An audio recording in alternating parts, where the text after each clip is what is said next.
তাড়াতাড়ি দোয়া কবুলের একটি সিক্রেট আমল। আমরা সবাই চাই আমাদের দোয়াটা যেন খুব তাড়াতাড়ি কবুল হয়ে যায়।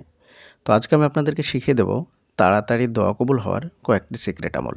তো চলুন আর কথা না বাড়িয়ে আমরা বিষয়বস্তুর দিকে যাই। আমরা যখন দোয়া করি তখন দোয়ার শুরুতে আমরা প্রথমে কি করি? দোয়ার শুরুতে প্রথমে আমাদেরকে যেটা করতেই হবে সেটা হচ্ছে আল্লাহ সুবহানাহু ওয়া তাআলার প্রশংসা করতে হবে। তারপরে রাসূল সাল্লাল্লাহু আলাইহি ওয়াসাল্লামের উপরে দরুদ পেশ করতে হয়। তারপরে আমরা যেটা করি সেটা হচ্ছে আমরা সরাসরি দোয়া করতে শুরু করে দিই। আমরা আল্লাহকে বলি আমাদের যে জিনিসগুলো প্রয়োজন বা যেই কারণে আমরা দোয়া করছি সেগুলো আল্লাহকে বলতে শুরু করে দিই।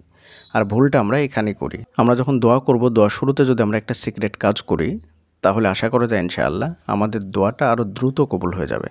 আর সেটা হচ্ছে দোয়ার শুরুতে আমরা আমাদের প্রয়োজনটা আল্লাহর কাছে না চেয়ে আমরা লাইফে যত ভুল করেছি, যেমন আপনি অনেক পাপ করেছেন বা নির্দিষ্ট করে এমন কিছু পাপ আছে যেটা আপনি অনেক বেশি করেছেন, এমনিতেই তো সাধারণ পাপ সেগুলো বাদ দিয়ে নির্দিষ্ট কিছু পাপ থাকে মানুষের জীবনে।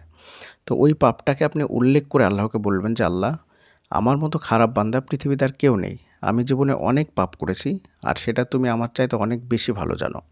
এবং এই পাপগুলো আমাকে করার জন্য কেউ বাধ্য করেনি। আমি এই পাপগুলো স্বইচ্ছায় করেছি। আমি চাইলে এই পাপগুলো থেকে নিজেকে বিরত রাখতে পারতাম। কিন্তু আমি রাখিনি বা রাখার চেষ্টাও করিনি। আমি তোমাকে ভয় করিনি। আমি এমনিতেই স্বেচ্ছায় পাপগুলো করেছি। আমি অন্যায় করেছি, আমি ভুল করেছি, আমি পাপ করেছি। তুমি ক্ষমাশীল, তুমি আমাকে ক্ষমা করে দাও। এই বলে যদি আপনি আল্লাহকে প্রথমেই বলেন, আপনার যে ভুলগুলো আছে, আপনার যে পাপগুলো আছে, পাপের কথাগুলো যদি আপনি প্রথমে আল্লাহর কাছে স্বীকার করে নেন, তাহলে আল্লাহ তাআলা অনেক বেশি খুশি হয়ে যান। কারণ আল্লাহ তাআলা তখন খুব বেশি খুশি হন যখন কোনো বান্দা নিজের ভুল স্বীকার করে আল্লাহ তাআলার নিকটে ক্ষমা প্রার্থনা করে।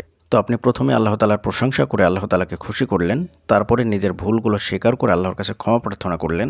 এরপরে আপনার যেটা প্রয়োজন সেটা আপনি আল্লাহ তাআলার নিকটে চেয়ে নেন।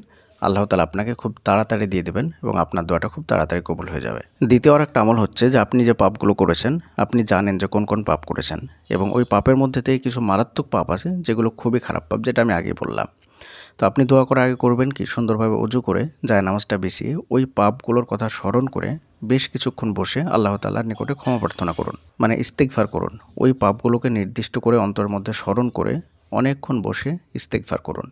বেশ কিছুক্ষণ যখন ইস্তিগফার করবেন, করার পরে তারপরে আপনি হাত উঠিয়ে আল্লাহ তাআলার প্রশংসা করুন, রাসূল সাল্লাল্লাহু আলাইহি ওয়াসাল্লামের উপরে দরুদ পেশ করুন। তারপরে আপনি পুনরায় সেই ভুলগুলো আল্লাহ তাআলার নিকটে স্বীকার করুন, ক্ষমা প্রার্থনা করুন। তারপরে আপনি করুন কি, নিজের প্রয়োজনগুলো আল্লাহর কাছ থেকে চেয়ে নেন বা দোয়াটা করুন। দেখবেন খুব তাড়াতাড়ি ইনশাআল্লাহ দোয়া কবুল হয়ে যাবে।